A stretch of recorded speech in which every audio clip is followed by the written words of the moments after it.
A Seleção Nacional disputa a 31 de maio mais um particular, é às 19h30 no Estádio do Jamor.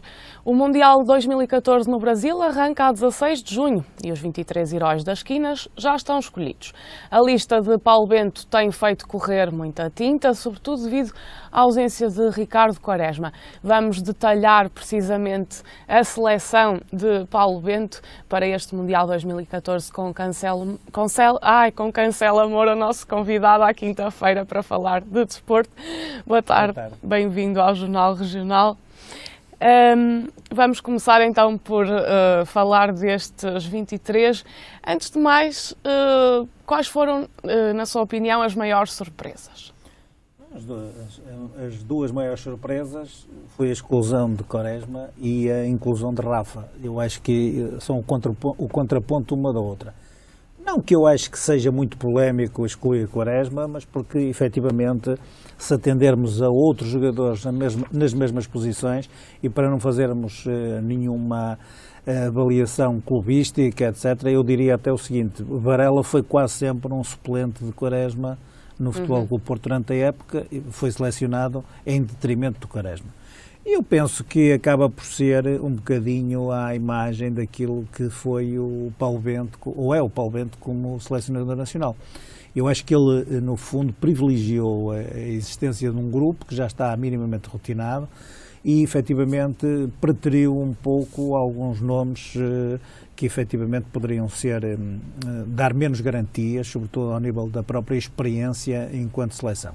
E, portanto, eu julgo que acaba por ser um leque de selecionados bastante polivalente. Por exemplo, outra questão que resulta daqui é que eu acho que é uma grande polivalência nas escolhas de Paulo Bento e, portanto, eu acho que, por exemplo, ficou André Almeida em detrimento de Antunes, precisamente porque André Almeida pode jogar à direita e à esquerda, como às vezes até no meio campo, como já aconteceu no Benfica este ano. E, portanto, mas acho um bocadinho injusto, de facto, o Antunes não ir, porque tem feito uma excelente época e, portanto, é também uma jovem promessa.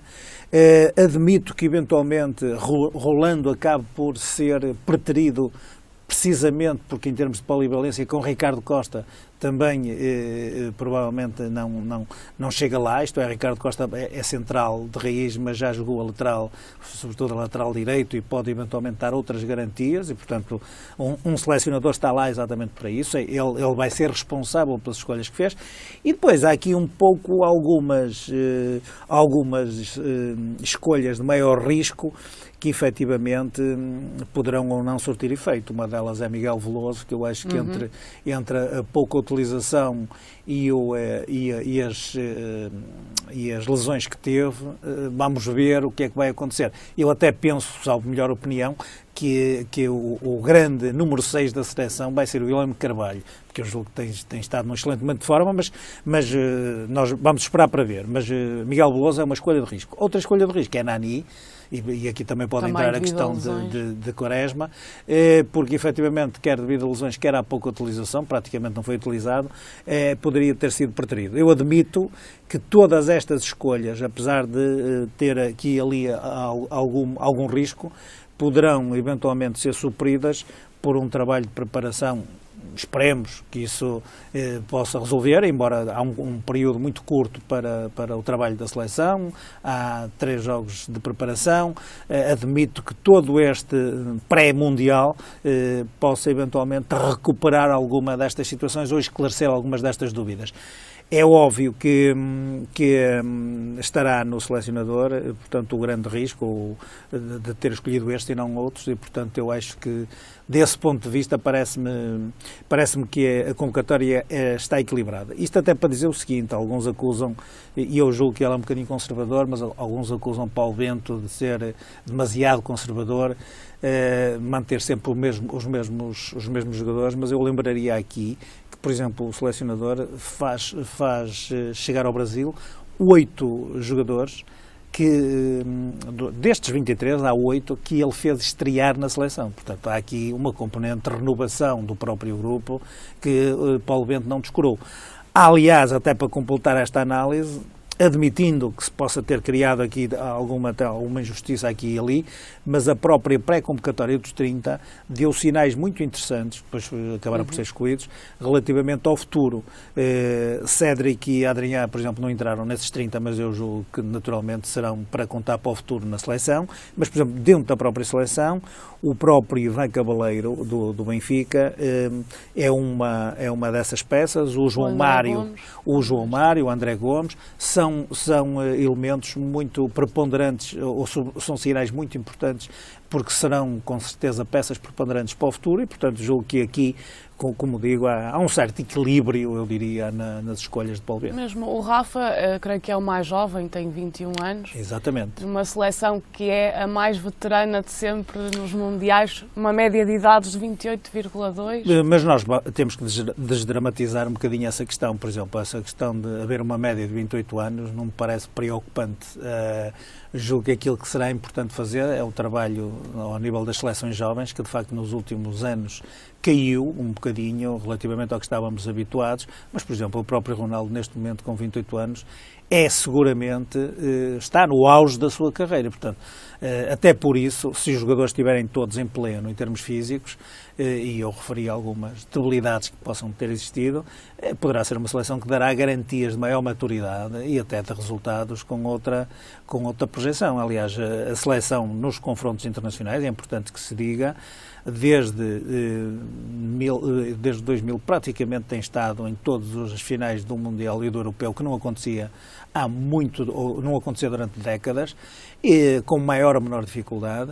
Julgo que, portanto, nós, sendo um país pequeno, da dimensão, por exemplo, da Holanda, e o futebol em termos de ranking subiu bastante, nós ainda não tivemos uma grande conquista internacional, sobretudo a nível de séniores, precisamente, provavelmente, pela nossa dimensão. Mas, como tem dito, por exemplo, alguns dos nossos treinadores, dirigentes, atletas, que têm, no fundo, sido um denominador comum, Portugal pode, num contexto internacional como este, atendendo a tantas seleções que são candidatas ao título, no fundo, fazer jogo a jogo e com uma ou outra surpresa, um percurso vitorioso. Aliás, a Espanha, que andou durante muitos anos, só recentemente é que foi campeã europeia e campeã mundial, e atingiu, no fundo, a hegemonia do futebol mundial, precisamente por ter ultrapassado alguns traumas que existiam, precisamente nas fases finais desses campeonatos. Portanto, Portugal tem todas as condições e tem uma seleção como eu diria, bastante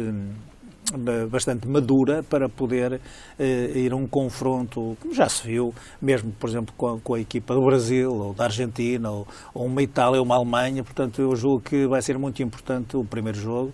E também desdramatizar, no fundo, esta carga, que é importante que se diga que Portugal está na fase final depois do play-off, quando muitos portugueses já nem sequer acreditariam que nós estivéssemos lá. E, portanto, nós partimos daí e pode eventualmente ser uma nova esperança que Portugal vai ter nesta fase final. Deixe-me perguntar-lhe sobre a questão da baliza, porque temos 3 grandes guarda-redes, Rui Patrício, Eduardo e Beto, agora o herói de Sevilha, chamemos-lhe assim, e tentando aqui definir o que poderá ser a equipa tipo das esquinas. Rui Patrício continua a ser a primeira escolha? Eu julgo que sim. Aliás, conhecendo-se Paulo Bento, como eventualmente ele tem feito, até as próprias escolhas, como eu referi, eu penso que Rui Patrício vai ser a primeira escolha. Só em circunstâncias, isso até é bom, que qualquer dos jogadores, nós estamos a falar de três guarda-redes, 2 dos quais já foram discutíveis titulares da seleção, quer Eduardo, quer Rui Patrício. O próprio Beto, estando eventualmente ou tendo evoluído do ponto de vista pessoal, como tem evoluído, isso dá garantias de que se o treinador precisar de o utilizar noutras circunstâncias, ou em circunstâncias alternativas, isso dará garantias de que a baliza estará bem entregue a qualquer um dos 3, mas eu admito que Rui Patrício seja a escolha do próprio selecionador. Muito bem. No eixo da defesa, se fosse eu não queria fazer as coisas assim, mas eu acho que no eixo da defesa, nas laterais, vai ter o João Pereira e o Coentrão, quase de certeza, e vai ter a dupla que tem tido, é o Bruno Alves e o Pepe. Estou convencido. Admito que eventualmente o próprio Pepe possa ser utilizado em alguns jogos a trinco como já foi, mas atendendo à presença do William Carvalho, eu penso que pode ser um jogador fundamental para poder até aparecer neste Mundial. Pelo menos é a minha convicção do ponto de vista pessoal, à frente da defesa. Portanto, depois no meio-campo, admito, eu digo isto porque acho que Miguel Veloso e o próprio Raul Meireles penso que poderão ser utilizados, mas acho que de facto não chegam ao Mundial na sua melhor forma. São as tais escolhas de risco que Paulo Bento obviamente depois poderá comatar. O próprio João Moutinho poderá ou não, mas eu admito que seja o William Carvalho, Raul Meireles, João Moutinho no meio campo, porque admito que efetivamente possam recuperar nesse sentido. E depois na frente é inevitável o Cristiano Ronaldo. E vai haver aqui alguma dificuldade em tentar escolher quem vai jogar a ponta de lança. Por exemplo, não sei se o Éder do Sporting de Braga pode eventualmente ser uma outra solução pontual, mas, quer dizer, o Hugo Almeida e o próprio Hélder Postiga é outra escolha de risco grande que faz o selecionador. Há sempre ali uma dúvida sobre a mobilidade de Hélder Postiga e um jogador mais fixo como ponta de lança, que é o Hugo Almeida, mas quer dizer, são dois jogadores que efetivamente, dos quais eu não posso afiançar ou dar garantias de que efetivamente estejam na sua melhor forma, mas admito que efetivamente é aquilo com que nós podemos eventualmente contar. Vieirinha também vem de uma época menos boa, mas poderá eventualmente, numa outra situação. Eu até diria que de todo este conjunto, o que está mais indefinido é quem vai jogar ao lado de Cristiano Ronaldo. Isto é, quem vai assumir, e até o sistema tático. Eu não sei se Paulo Bento poderá, conforme os jogos, utilizar um 4-4-2 ou um 4-3-3, dependendo naturalmente até da melhor forma física que os jogadores possam ter. Concorda que o lugar de ponta de lança é aquele que talvez seja o mais fraco nesta equipa? Não, isso já se disse muitas vezes sobre essa situação, mas é importante que se diga o seguinte, quer dizer, Cristiano Ronaldo até já foi utilizado como ponta de lança na seleção, quer dizer, depende do sistema tático que for a opção de Paulo Bento, mas como eu disse há bocadinho, quer a mobilidade do Hugo Almeida, quer a pouca mobilidade do Hugo Almeida, quer muitas vezes a entrega ao jogo, por exemplo, o próprio Postiga joga muito de costas para a baliza, faz no fundo mais jogo de equipa. O Hugo Almeida será um avançado mais fixo, menos móvel e, portanto, muitas vezes a opção que se faz, nós não temos muito mais opções porque foi sempre assim, mas repara que às vezes Cristiano Ronaldo, mesmo jogando em ala, faz muitos golos, quer dizer, é uma maneira de jogar, foi sempre um handicap da seleção, o problema de ponta de lança. Pauleta veio provavelmente a ser uma referência e uma exceção dentro dessas preocupações, mas já tivemos o Fernando Gomes do Futebol Clube do Porto, tivemos muito bons pontas de lança, mas naturalmente que é uma situação superior. Não foi por causa dessas debilidades ou dessas fragilidades que Portugal nas fases finais não se portou bem. Eu julgo que nós temos condições para, independentemente dessa questão do ponta de lança, nós podermos estar ao nível das outras seleções. E fazer então dessas fraquezas, forças, como se costuma dizer. Muito bem, em relação à seleção está quase tudo dito, há que esperar agora por este particular e porque o desporto não é só futebol, vamos falar também um bocadinho de uma modalidade em que Portugal tem estado em grande, que é a canoagem, neste caso devido à prestação do Clube Náutico de Costuma nesta prova que foi o Campeonato Nacional de Maratona e conquistou o terceiro lugar. O Clube Náutico, nomeadamente aqui a maior referência vai para Luís Ferreira, que é um costumense que está nos quadros do Clube Náutico de Costuma e que vai representar a canoagem nos Jogos Olímpicos da Juventude deste ano na China e, portanto, em Nanjing, na China, houve uma prova de qualificação, portanto, para este fim de semana e no K1 500 ele foi o primeiro classificado. Aqui a questão é muito importante porque o primeiro e o segundo qualificado, quer dizer, se não fosse ele, o segundo qualificado também era do Clube Náutico de Costuma, o António Conceição, e portanto isto para destacar uma espécie de renascimento do próprio Clube Náutico de Costuma, que depois do Campeonato do Mundo de Canoagem realizado em Costuma em 2008 e um período menos bom, julgo que neste momento fez um grande investimento ao nível das escolas de formação, tem tido excelentes resultados. Este terceiro lugar no Campeonato Nacional de Maratonas não é só por ser um terceiro lugar, porque isto é um trabalho de equipa, estamos a falar, portanto, das próprias equipas, a classificação das próprias equipas, mas pelo facto de ter ganho de novo alguns campeões nacionais, e o regresso, neste caso, de Joana Sousa foi muito importante, que também é uma costumense que estava na Madeira, portanto regressa agora ao Clube Náutico, que eu julgo que deu maior dimensão e profundidade à própria equipa, porque nós estamos a falar de todos os escalões de formação e depois de masculinos e de femininos, e portanto julgo que há aqui uma transversalidade maior em termos de qualidade que o clube agora tem, e portanto outra grande esperança, para além do Luís Ferreira que foi qualificado, de facto é uma grande esperança do clube, o António Conceição, que está um bocadinho, são dois cadetes, é importante que se diga, os cadetes são uma espécie de juvenis da modalidade, para se equiparar um bocadinho, para se perceber isto, porque a seguir aos cadetes ainda existem os júniores, e portanto são duas grandes esperanças que o clube tem e que efetivamente a estas pode juntar outros valores, ainda em escalões mais pequenos, e eu julgo que isto tem um bocadinho a ver, e isso, sobretudo no setor feminino, existe uma grande aposta nos escalões de formação, e eu falo de atletas como Inês Costa, a Inês Peixoto, a Beatriz Costa, a Maria Santos Gomes, que são de facto um conjunto de atletas que estão a fazer crescer o clube, à dimensão do clube, desde a sua fundação. Portanto, será um regresso aos tempos áureos? Aos tempos áureos, poderão dar garantias de regresso aos tempos áureos do clube. Estamos a falar de um clube que foi inúmeras vezes e sucessivamente campeão nacional nas suas mais diversas vertentes. Esta questão do Campeonato Nacional de Maratonas só confirma, e esta qualificação de Luís Ferreira para os Jogos Olímpicos da Juventude na China só evidencia, no fundo, o grande trabalho que está a ser feito pelo clube, dos dirigentes, um grande envolvimento dos pais, dos atletas, dos dirigentes, dos próprios técnicos, portanto um trabalho muito que tem vindo a fazer-se quase sem se notar, e agora os resultados estão a aparecer. Eu gostaria de evidenciar, sobretudo, o Campeonato Nacional de Esperanças, portanto de longa distância, que é um campeonato nacional que é disputado em 3 provas.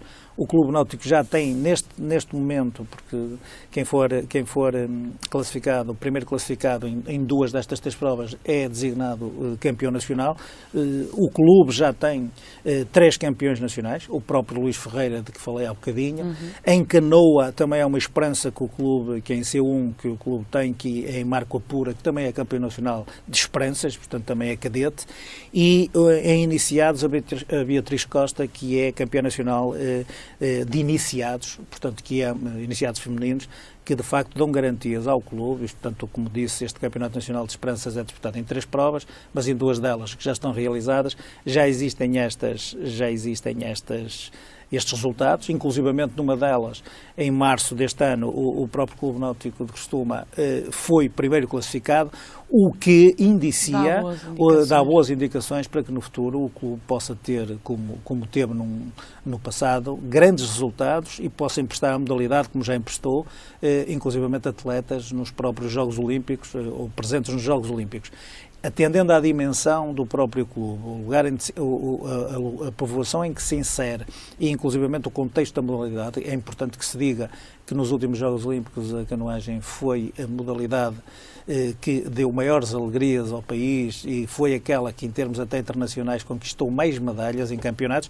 Julgo que o Clube Náutico, de facto, está a fazer aqui um trabalho de grande qualidade e que é preciso dar os parabéns, sobretudo aos dirigentes e aos técnicos e ao esforço, sobretudo, dos atletas, destes jovens atletas, que podem ser umas enormes promessas para a modalidade em Portugal. Muito bem, fica aqui então essa esperança. Vamos ver. Obrigada, Cancela Amor. Até à próxima quinta-feira.